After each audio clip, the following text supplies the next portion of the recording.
How to complete Form I-765 for post-completion OPT. To begin, review the I-765 instruction page on the USCIS website. If you've already done this and still have questions, we'll go through the form together. Page 1. First, leave the box at the top of the form blank. This is for USCIS use only. Below this box, you will see Part 1, Reason for Applying. Select the first box that says Initial Permission to Accept Employment. For Part 2, Information About You, please enter your last name first in all capital letters, then first and middle name in lowercase letters. You may also indicate other names if applicable. Page 2. To receive your receipt and EAD, provide a semi-permanent address that you will have access to within the next 6 months. If you provide an address other than your current U.S. physical address, select No for question 6 and enter your U.S. physical address for question 7.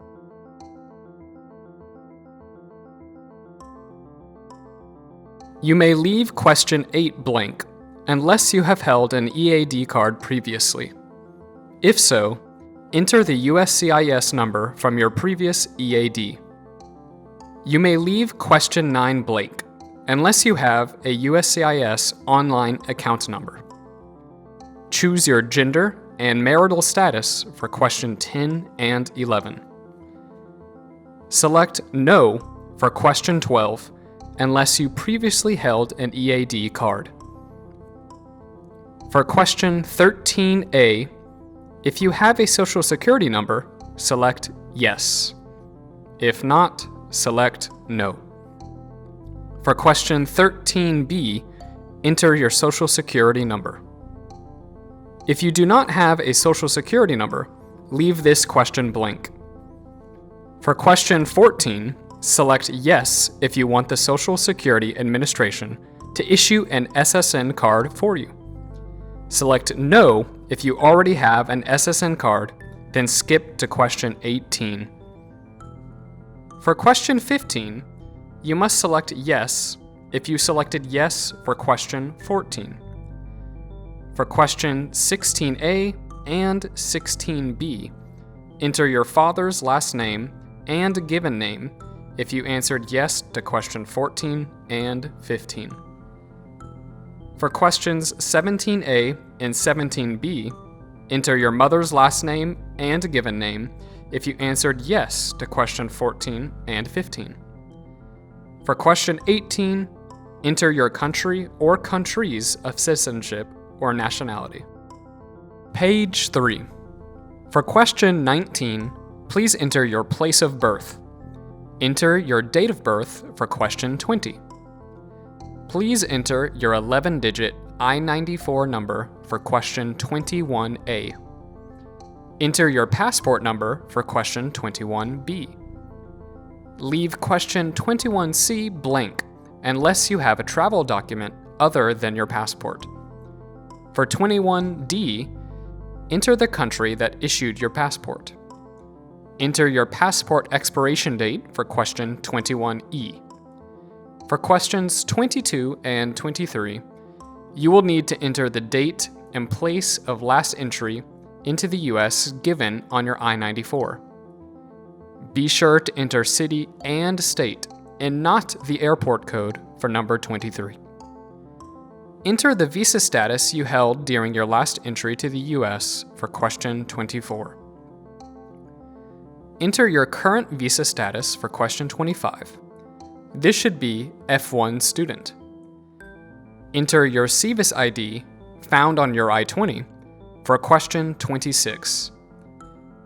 For question 27, please enter C3B in the parentheses.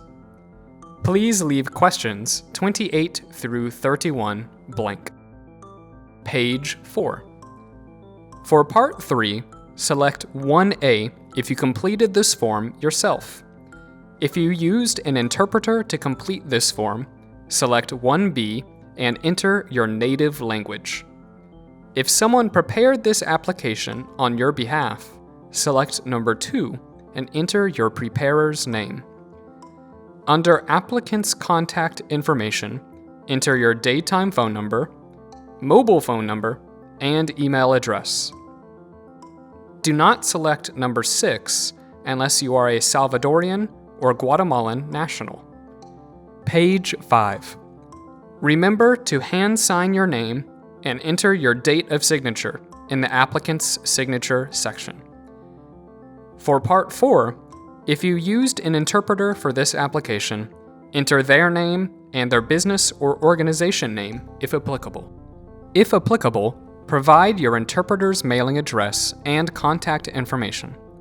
In addition, have your interpreter enter your native language in the interpreter's certification section, and have your interpreter hand sign and enter their date of signature under interpreter's signature.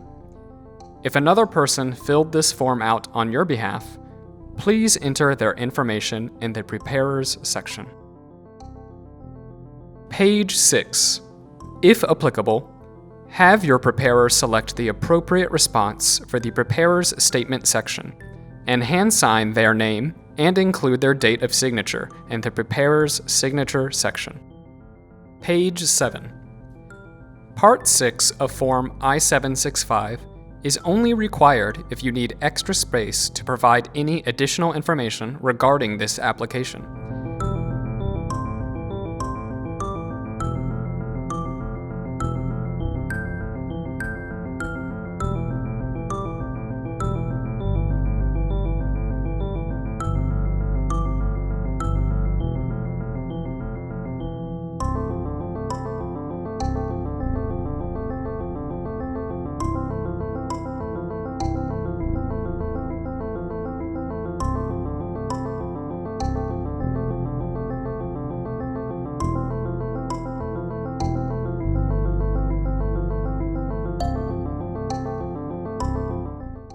And that's it.